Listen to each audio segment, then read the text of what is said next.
My recipe for stuffing balls are so easy, but I just think they're extremely tasty. Don't know if it is because you've made it yourself, unsure, but regardless, I'm quite happy. You can add, so I've put in the ingredient list that you can add whole chopped chestnuts through this recipe if you want. My family like it fairly simple, so just the onion and the sage. But I've put that in as an optional extra, and literally when we're putting everything in the bowl to mix it all up before cooking in the oven, you just add in the chopped chestnuts. So first stage I want you to do is cut up your onion finely.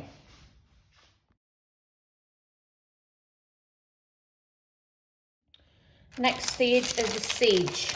Now I know that weighs 25 grams because this is a 50-gram bag, and I use the other 25 grams in the trial recipe, just as I was testing it for you guys. So all I want you to do here, take out these bits, is cut off the majority of the stalks, like that. We're going to discard them. And then I'm just going to want you to get this and chop it finely. So just hold it in a little bunch and chop finely. And then we're going to add that into the pot with the red onion.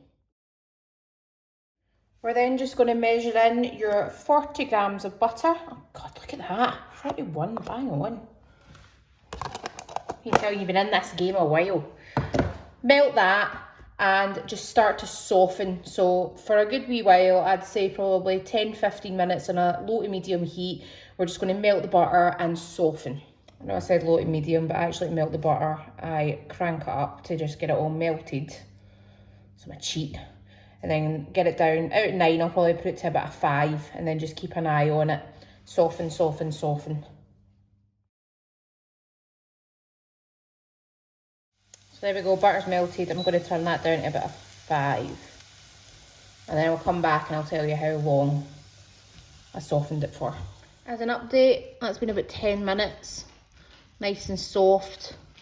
I'm going to take them a wee bit longer. As I said, I go up to probably about 15 minutes. Just to make sure they're all nice and softened down. And that's us after 15 minutes, nice and softened and ready to be added to the sausage meat. So next stage, I've added the sausage meat into a bowl that I'll be mixing everything up in. Breadcrumbs, I'm going to add in 30 grams of the fine breadcrumbs. There we go.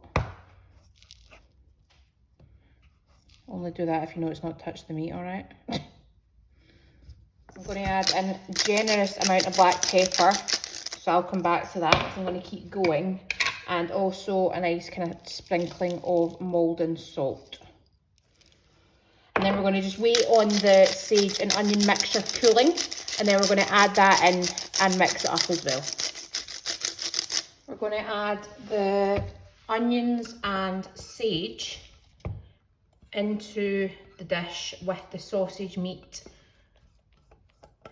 and the breadcrumbs and salt and pepper. You'll need something stronger than a spatula to mix it up. So get a spoon and mix it all through. I've just added some foil onto a baking tray, preheated the oven to 200 degrees. And then I'm going to wet my hands so that the meat doesn't stick to it. So you can just wet them throughout. Roll them into golf ball sizes. Out of this portion I normally get about 9. And then we're going to stick them in the oven. So wet your hands and get rolling.